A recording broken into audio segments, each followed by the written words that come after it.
Well, howdy everybody. My name's Cooter Pickleberry. This is Florida Man Cooking, and today we're going to make some beef stroganoff. Not that stuff from the box that your mom used to make, the helper stuff. You know, she'd make that and then she went out and got cigarettes and never came back. No, not that. This is the good stuff. It's homemade. It's delicious. You're going to love it. Stick with us. Welcome aboard.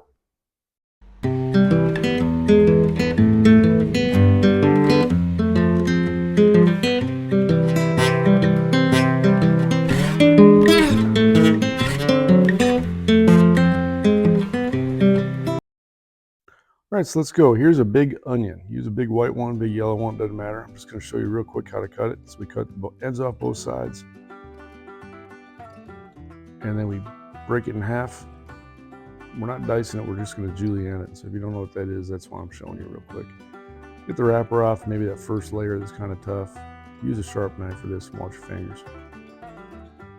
If you don't have a sharp knife, sharpen it or get a new one, or take it to the hardware store and have them sharpen it. But sharp knives just make onions a lot easier. We just take lengthwise, we're going to cut all the way down. At some point it gets kind of unbalanced right about here, so we just flip it outside and do the rest. This isn't culinary school, it doesn't matter if it's perfect, just got to be good. We'll speed up through the mushroom kick. You're going to just make these kind of big because they're going to shrink a little bit, but not too big because you don't really want to notice them that much.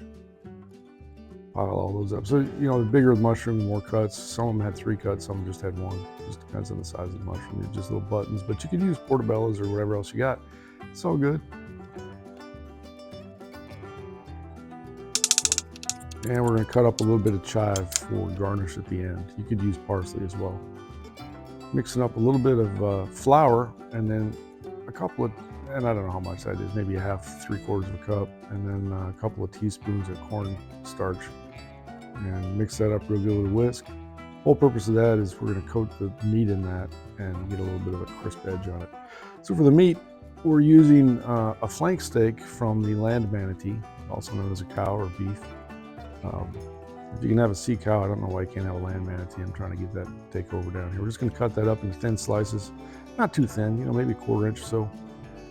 And then we're going to dredge them.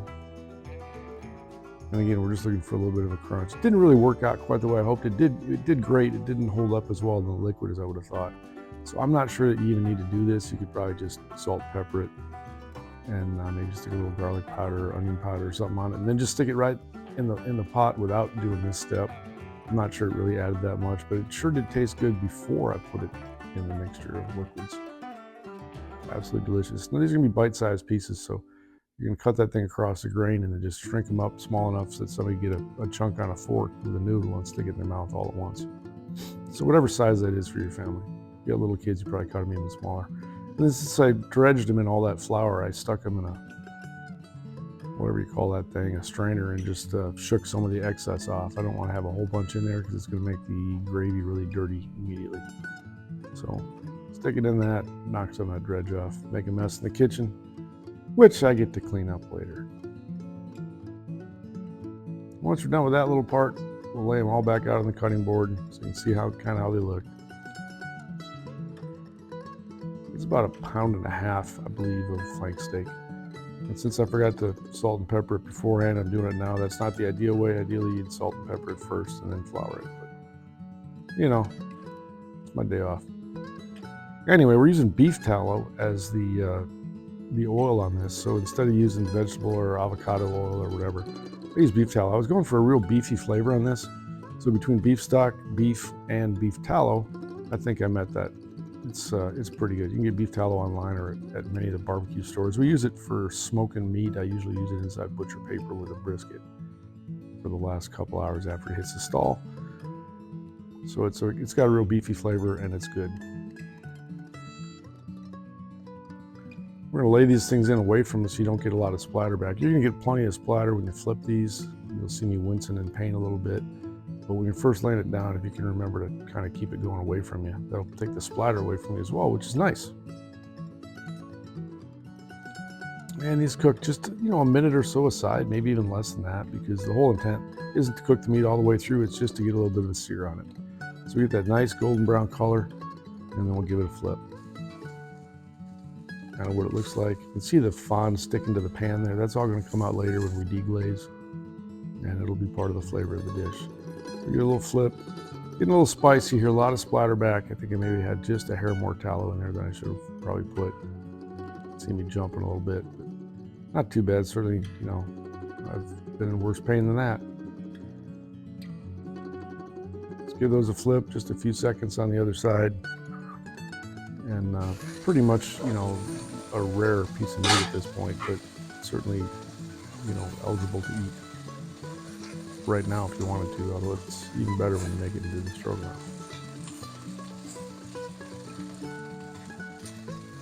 Get all those off, set them on a wire rack on top of a cookie sheet. And that's just to let some of the grease drain away from it.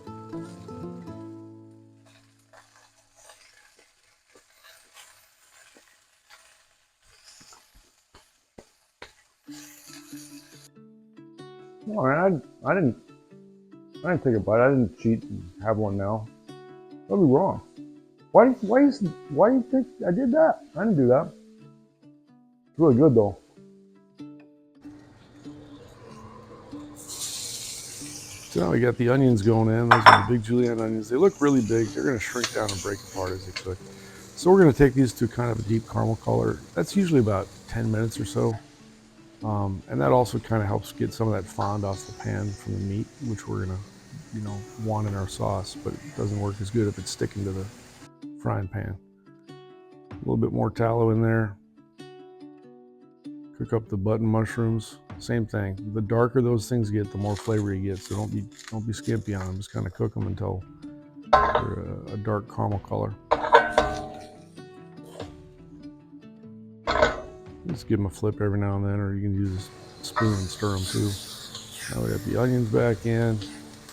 We'll throw the mushrooms back in.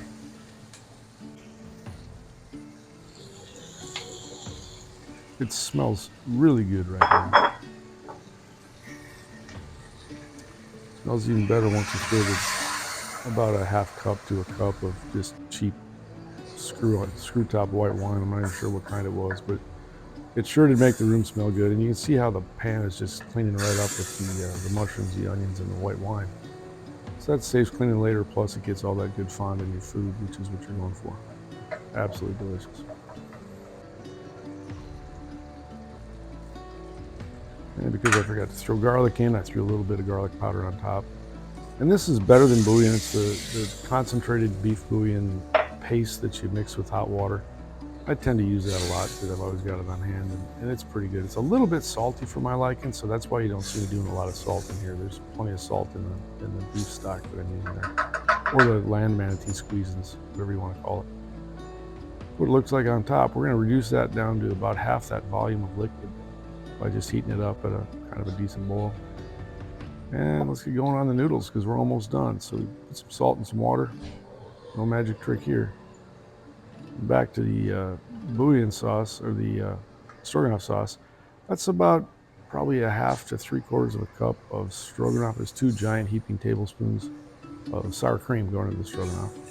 We're going to mix that up. Now, some people say you have to temper that. I don't see it. It seems like if you put it in there and it starts glooping up, it'll just melt anyway. So just kind of run that through, and that just adds a kind of a creamy deliciousness to it. Takes it from a liquid to more of a cream. And we're going to add a little heavy cream in here too. I don't want to use too much of that stuff. I really like the brown color. I don't want it to turn gray on me. So first a little Worcestershire sauce, probably about a tablespoon and a half, something like that. And then the secret to it, which you have to use, is some kind of mustard. I use Dijon. I think that gives the best flavor to this. You don't taste it straight out, but it does add a little bit of saltiness and a little bit of really unique flavors that you only get through Dijon mustard. And it's blended out so nicely that you really don't taste it as if you're eating a hot dog with Dijon on it or something. It's just kind of a background flavor. So stir that in, and then grab some heavy whipping cream, and we'll just put a little bit in. I think in total I used probably well under a 1/4 cup of that because I was concerned about the color and it seemed like it was creaming up pretty nice. And we're still heating, we're still reducing liquid volume in there. So that's it for the whipped cream. So you can see it came out kind of a lighter brown, but pretty good. And then just to thicken it up a little more and to give it that silky, creamy flavor, we used about a tablespoon of butter that's cut up into 4 pieces, cold, unsalted butter. And that's, I think the French came up with that as a way to make a cream sauce. It works pretty good. And you can always add more butter if you want. It's a great base flavor for this stuff. Give a little taste. And I gotta tell you, it was absolutely delicious at this point. It smelled good, the whole house smelled good. I'm amazed that one of the feral hogs didn't jump up and try to steal the frying pan from me like they've been known to do. That white one back there, you kind of see behind my elbow there, she's a feisty one. So now we're gonna throw that land manatee back into the sauce, and we'll just kind of fold that in and finish cooking it, as well as, oh, let's get all the pan drippings. Kind of finish cooking it as well as just kind of induce that flavor, that beautiful beefy flavor. Take it off the high burner and put it on a smaller burner just to keep it warm. And we'll move the water over and make the noodles on this. So I'm using egg noodles. These are the big ones. You can use smaller ones. You can use any noodle you want, really. It's just that traditionally you'd use an egg noodle. These were a little bit bigger, and I almost dumped them all in the sink there, but I managed to catch it, so I'm proud of that.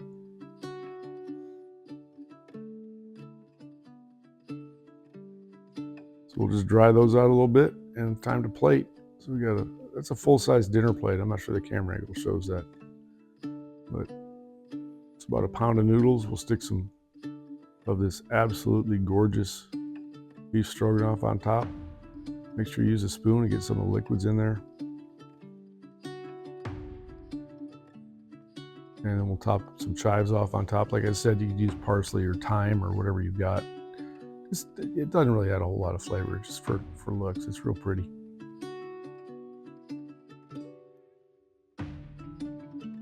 So there's a close-up view of it. It's a good looking dish, man.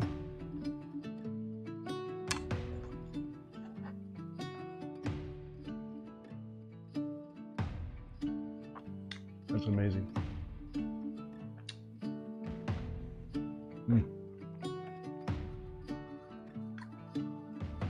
Beefy and good. Well, that'll about do it for beef stroganoff. Cold front blew through. This is a perfect fall weather dish. I think we got to a high today of like 72. Wind's blowing hard out of the north. It's a perfect comfort food for fall, winter, stuff like that. Hope you enjoyed it. Come back, see us again real soon. God bless. Take care.